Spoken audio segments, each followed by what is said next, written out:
اس جگہ سے بہہ جائیں.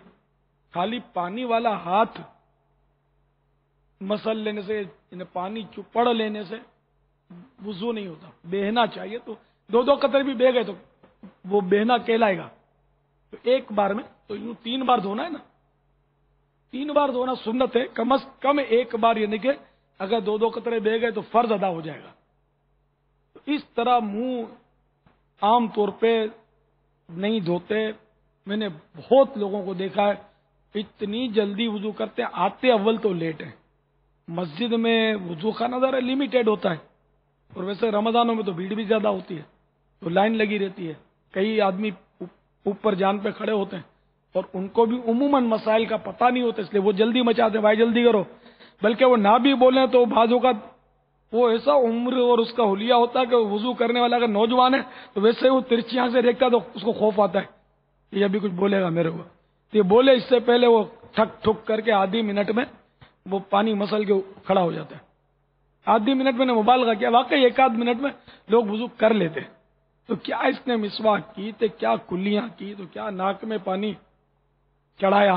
اب مسواک بھی کیا خالی مسواک تو ہوتی ہی نہیں ہے. خیر اب مسواک کہاں سے کریں گے، وہ عام آدمی مسواک نہیں کرتے، خاص مذہبی طبقہ جو ہے یا دعوت اسلامی والے مثلا، تو اس طرح کے لوگ جن کو جذبہ ہوتا ہے مسواک رکھتے ہیں. عام پبلک مسواک نہیں رکھتی، وہ خالی انگلی یوں ٹچ کر لیتے ہیں. اب کلی کرنا آتی نہیں ہے. کلی کیا کرتے ہیں، اس طرح پچ کر کے ڈال دیتی ہے. کلی تھوڑی ہے.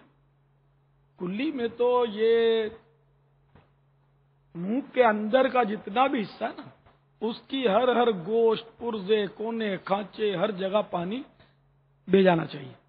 دانتوں کی کھڑکیاں، یہ دانتوں کے گیپ، کروٹیں، ان کی اندر مسوڑے کے جو باہر کا حصہ ہے اور ادھر باہر کا حصہ، یہ سب جگہ پانی پھر جانا چاہیے. تو یہ جب تک اس طرح نہیں کریں گے تو پانی جائے گا کیسے. یہ کھڑکیوں میں دانتوں کی ہے تو پچ کر کے ڈالا تو تھوڑے سے پانی لگے گا، تو یہ سنت الموقدہ چھوٹ جائے گی منہ دھونے کی. تو اصل روحانیتیں تو یوں ملیں گی کہ فرائض، واجبات، سنتوں کا آدمی خیال رکھے. اس کا خیال نہ رکھے پھر بولے روحانیت چاہیے، تو کہاں سے آئے گی روحانیت. یہ تو ایک روحانیت تو اور چیز ہے نا. جب ہم اللہ تعالیٰ کی فرما برداری کریں گے، اس کے محبوب کے بتائے ہوئے طریقے پر چلیں گے تو روحانیت. تو عوام اس روحانیت کا مطلب بھی تو نہیں سمجھتے نا. یعنی ذرا سرور آ جائے نا کسی کام میں یا کسی جگہ گئے تو فرحت محسوس ہو، خوشی ہو، تو وہ روحانیت. اچھا کھانے کو دے دیا جائے اور ذرا ٹیپ ٹاپ ہو، روشنیاں ہو، چمک دمک ہو، تو وہ بڑی روحانیت تھی. وہ یار بہت روحانیت، بڑا دل لگ رہا تھا. ظاہر ہے کہ جب اچھا کھانے کو ملے گا، چمک دمک ہوگی تو دل تو لگے گا نا. ہم لوگ تو میں عرض کر ہی دیا ہوں کہ ہم نفسیاتی مریض ہیں. ہم لوگ ظاہر بین ہیں، ظاہر دیکھنے والے لوگ ہیں. باطن تو اپنے کو سمجھ ہی نہیں پڑتی کیا ہوتا ہے. تو باطن کیسے درست ہو، کیسے روشن ہو، کیسے اس کی صفائی ہو. تو اس کی صفائی اور یہ سب روحانیت، اور سوائے مطلب یعنی کہ فرائض، واجبات اور اس کی سنتوں پر عمل کرنے کے بغیر کوئی ڈھونڈے تو نہیں ملے گی. تو اس کے لیے علم دین ہونا ضروری ہے. جب تک علم دین نہیں ہوگا تو عمل ہوگا کیسے. اب جیسے میں نے آج کلی کا طریقہ بتایا تو یہ کوئی میں نے نئی بات تھوڑی کی، یہ تو 1400 سال پرانا طریقہ ہے. کتابوں میں لکھا ہوا ہے، نماز کے احکام میں بھی لکھا ہوا ہے. پھر یہ دانتوں میں ریشے بھرے ہوئے ہوتے ہیں، خلال کہاں کرتے ہیں؟ عام طور پہ خلال نہیں کرتے. اور خلال اگر کوئی کرتا ہے تو وہ ٹوتھ پک استعمال کرتے ہیں، جو جس میں طرح طرح کی ٹوتھ پکس آتی ہیں، بعض اچھی بھی آتی ہیں، لیکن وہ بس رسمی طور پہ لگا لیتے ہوں گے. ٹوتھ پک ہر کھانے کے بعد، ہر چیز کھانے کے بعد جب کہ وضو کرنا ہو تو ٹوتھ پک ضروری ہے. لیکن ٹوتھ پک یا کسی طرح بھی وہ ضروری نہیں ہے. اسی طرح بھی وہ ریشے یا کھانے کے اجزاء اگر دانتوں میں پھنسے ہوئے ہیں اور اس کو نکالنا ضروری ہے. ہاں دانت زخمی ہو جاتے ہیں تو اس کی بھی اجازت نہیں ہے کہ اپنے دانتوں کو زخمی کر دے اور نکالے. تو بہرحال کسی طرح نکالے، حالات نکالے، پانی کی کلیاں کرے، جنبشیں خوب دے، پانی کو اندر ہلاتا رہے، ہچکولے دیتا رہے، تو یہ ادھر ادھر سے جو بھی پھنسا ہوا ہے نکل جائے گا. فرصت کے موقع پر آدمی بیٹھا ہے تو ویسے ہی میں تو عام طور پہ باہر ایسا ہوتا ہے کہ پانی منہ میں بھر لیتا ہوں اور ہلاتا رہتا ہوں اندر، تو منہ کی صفائی ہوتی رہتی ہے. ورنہ آپ دانت میں اگر تنکا ڈالو گے تو اسی بدبو آئے گی کہ آپ کا دماغ پھٹے گا، مزہ نہیں آئے گا آپ کو. الحمدللہ میرے اس میں نہیں بدبو، میں کرتا ہی رہتا ہوں. ہر کھانے کے بعد خلال تو میرا مسٹ ہے، کرتا ہی ہوں میں وضو سے پہلے. الحمدللہ میری عادت ہے. یہ ٹھیک ہے سب کے سامنے نہیں کرتا، لیکن میں کرتا. سب کے سامنے ذرا لوگوں کو گھن بھی آتی ہے، دیکھنے والے کو مزہ نہیں آتا ایسے. تو خلال کو اپنے اوپر مطلب یعنی کہ یہ بھی سنت ہے شامل کریں تاکہ آپ کی کلی صحیح ہو، سنت المؤکدہ کے مطابق یعنی ادا ہو، کلی درست ہو. ناک میں پانی خالی نوک پہ لگاتے ہیں، یوں کر کے وہ لگا دیتے ہیں خلاص. تو یہ نوک، یہ تو ناک کی نوک پر لگانا ہوا نا، جبکہ سنت مؤکدہ ہے کہ پانی چڑھانا، ناک میں چڑھانا. تو چڑھاتے گئے، سانس میں سانس لیے بغیر چڑھے گا نہیں نا. تو پانی میں سانس لینا ہے. یہ وضو کا طریقہ دیا ہوا ہے نا اپنے، اس کی تو باقاعدہ VCD بھی مکتبۃ المدینہ سے ملتی ہے، مدنی چینل پر بھی بے شمار بار یہ دکھایا گیا ہے. تو یہ اب کوشش کریں کہ کسی طرح وضو درست ہو جائے.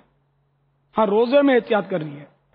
نرم ہڈی تک، نرم بانسا بولتے ہیں اس کو، نرم ہڈی بانسا بولو، ہڈی بولو، تو یہاں تک پانی چڑھنا ضروری ہے. روزے میں احتیاط کرنی ہے. اگر ایک دم چڑھ جاتا ہے بعض اوقات اور حلق تک میں آ جاتا ہے، حلق میں آ جاتا ہے، تو اگر روزہ یاد ہے اور پانی اتنا کھینچا کہ حلق میں آ گیا، کہ حلق میں اترا تو ہی آیا نا، تو اب روزہ ٹوٹ جائے گا. اگر روزہ یاد ہے تو، روزہ یاد نہیں ہے تو پیٹ بھر کے کھا پی لیا تب بھی روزہ نہیں ٹوٹتا.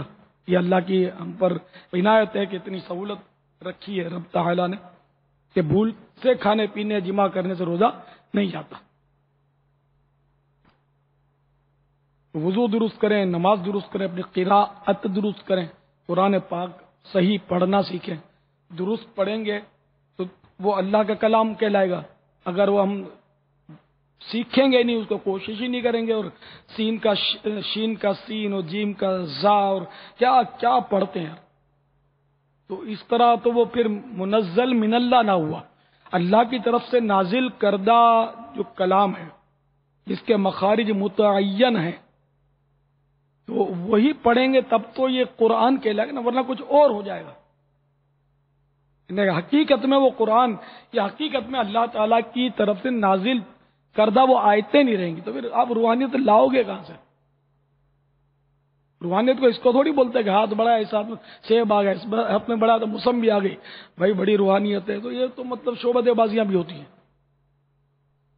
مرید تو چاہتا ہے باپا کہ کچھ اس طرح کی ترکیب بن جائے کہ مجھے یہ بھی نظر آئے، مجھے وہ بھی نظر آئے، میں یہاں پروازیں کروں وہاں پروازیں کروں. وہ پیر کے ہاتھ میں ہاتھ دیا تو یہ نہیں مرید کو ملنا چاہیے. اس لیے ہاتھ دیا پہلے پیر کو تو مل جائے، پھر مرید کو ملے.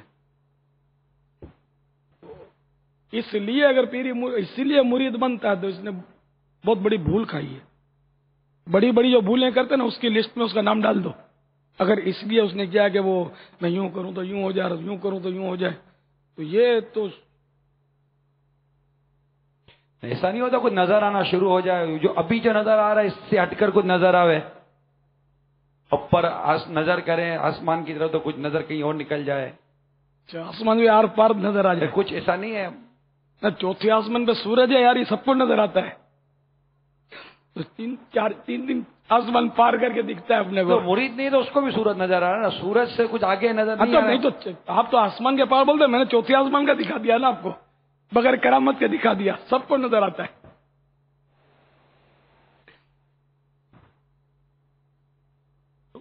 غلط فہمیاں دور کروا دے بابا کچھ مرید. نہیں تو ایسی سوچ نہ رکھا ہوا ہے، بلکہ پیر کی جو 4 شرائط ہیں ان میں یہ نہیں ہے کہ پیر صاحب مطلب یہ کرامتیں دکھاتے رہے اور مطلب یہ اگر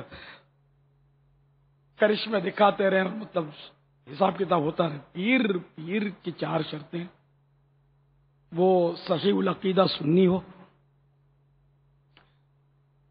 اس کا سلسلہ سرکار صلی اللہ تعالی علیہ وآلہ وسلم سے جا ملتا ہو، سلسلہ بیعت، سلسلہ نسب نہیں ہے.